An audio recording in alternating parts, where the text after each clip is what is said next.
আপনাকে যদি এইগুলো বলে কেউ আপনার কাছে কেমন লাগবে? আপনি বললেন জানো আমার না আইসক্রিম অনেক পছন্দ, তখন সেও বলল ও তোমার আইসক্রিম অনেক পছন্দ, আমারও তো আইসক্রিম অনেক পছন্দ। আপনি বললেন তাই, আমার তো গ্যান্ডারি অনেক পছন্দ। সেও বলল তাই নাকি, আমারও তো গ্যান্ডারি অনেক পছন্দ, চলো তোমাকে খাওয়াই।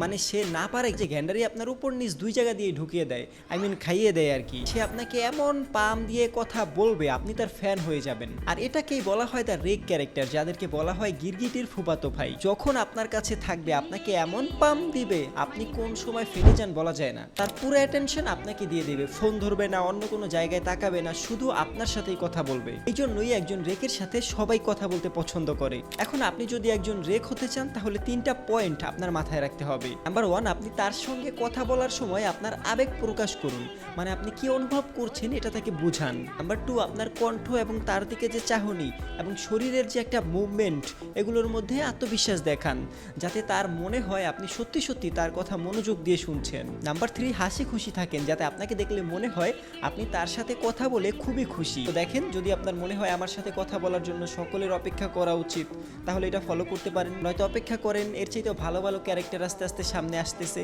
আবার তার রেক ফলো করতে গিয়ে বেশি পাম দিতে যায় না, তাহলে কিন্তু বুঝে ফেলবে, তখন আপনাকে উল্টা ফাটাই দিবে।